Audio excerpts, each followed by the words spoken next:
আপনার এলাকার ইমাম সাহেব, আমি কাউকে কটাক্ষ করে বলছি না, ওনাকে কত টাকা বেতন দিচ্ছেন, আপনার পরিবার চলতে কত টাকা লাগে। আমি যদি একটা যুবক ভাই দাঁড় করিয়ে দিই, ভাই বলো তোমার ডেলি ইনকাম কত, বা তুমি চলতে কত টাকা লাগে, এক মাস শেষে কত টাকা প্রয়োজন তোমার হয়, আমার যুবক ভাই বলতে হুজুর কমপক্ষে চা নাস্তার পয়সা 5,000 টাকা লাগে, ঠিক কিনা? তাহলে একজন ইমাম সাহেবের বেতন কয় হাজার হওয়া প্রয়োজন?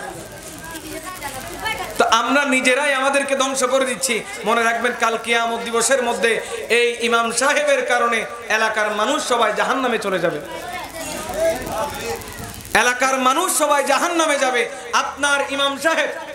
আপনার ইমাম সাহেব পরিবার চালাতে পারছে কিনা? আল্লাহর ঘর খানায়ে কাবার অংশ বিশেষ, আল্লাহর ঘরের একটি ব্রাঞ্চ মসজিদের পাহারাদার কিনে দিচ্ছেন, বলে হুজুর ইমাম সাহেবের কোনো কষ্ট নাই, প্রত্যেকটা কাজের কষ্ট আছে, কিন্তু হুজুরদের কোনো কষ্ট নাই। কিন্তু আপনি যদি দেখেন, সবচেয়ে কষ্টকর হচ্ছে ইমামতি করা। সবচেয়ে কষ্টকর কি? কেন? আপনার আমার একটা ডিউটি ভাগ আছে 8 ঘন্টা 10 ঘন্টা, ঠিক কিনা? সকালে 8টা বাজে যাবেন, ওইদিকে বিকাল 4টার মধ্যে চলে আসবেন, ডিউটি শেষ। এরপরে দুনিয়ার এক কোনায় গেলে কোনো সমস্যা? আপনি বিয়েতে যাবেন, মেজবানে যাবেন, কোথাও ঘুরতে যাবেন, সব কিছু যেতে পারবে। একজন ইমাম সাহেব পারবে? দুজন নগা বাইত এসার পরে বউ সমনো না তো ফজর আজানিবে নামাজে হম পড়াইবো। তো ফজরের নামাজ যখন হলো, দুপুরের ওয়াক্ত হতে হতে দেরি নেই, আবার হুজুর যদি কোথাও গিয়ে থাকে, দৌড়ে এসে আজান দিতে হবে, নামাজ পড়াতে হবে। 5 মিনিট এদিক ওদিক হলে হুজুর কয়টা বাজে, অনরে কিল্লে কি হুজুর, ঠিক কি না?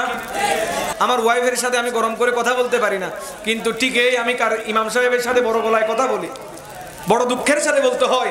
সবচেয়ে আমি যাকে ইমাম মানি নেতা, ইমাম মানে লিডার, আজকে যাকে ইমাম মানা হচ্ছে, শুধু তাকে মসজিদ ভিত্তিক রেখে দিয়েছি। মসজিদের বাইরে আমি তাকে কথা বলতে দিচ্ছি না, মসজিদের বাইরে কোনো কাজ তাকে করতে দিচ্ছি না, কোনো সামাজিক প্রোগ্রামের মধ্যে তাকে আমরা অ্যাটেন্ড করছি না। কেন? তাকে মসজিদ ভিত্তিক রেখে দিয়েছি। কিন্তু আমার রাসূল বলেন, কাল কিয়ামত দিবসের মধ্যে ওই ইমামের কারণে এলাকার মানুষ জাহান্নামে যাবে, কারণ ওই ইমাম চলার মতো ব্যবস্থা সমাজে করে। আপনার আমার পরিবার চলতে কমপক্ষে 20,000 টাকার প্রয়োজন। কথা বলেন ঠিক কিনা? তো অনেকে বলে হুজুর বাহ্যিক ইনকাম আছে না, বাহ্যিক ইনকামের চিন্তা করে কিনা? তো আপনি বলুন, একজন ইমাম সাহেব একটা সমাজের মধ্যে কয়টা দাওয়াত পড়ে? আপনিও তো ওভারটাইম করেন, আপনার ওভারটাইমের চিন্তা হিসাবটা আপনি করেছেন? বা এলাকার মানুষ করেছে? করে নাই।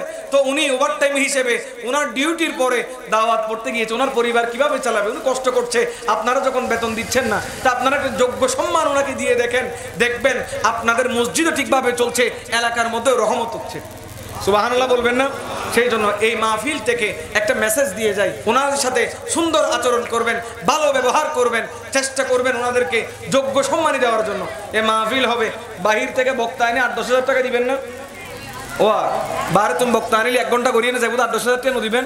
তো গরুর ইমাম সাহেবের হতেও দিবেন, হুজুর এবার ঈদ দেন, ফাতিহাদের কুরো জহরার গরু জহরার এই 2-4-500 টাকা দিন দেরি, ঠিক না?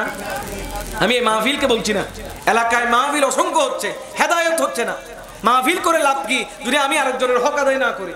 এখানে যে যারা আসছে 1 ঘন্টা পরে চলে যাবে, কিন্তু তারা তো 1 ঘন্টার জন্য 8,000 টাকা নিয়ে গিয়েছে, 10,000 টাকা নিয়ে গিয়েছে। আপনি আপনার ইমাম সাহেব কত দিয়েছেন? উনি তো 24 ঘন্টা আপনার খেদমত করছে।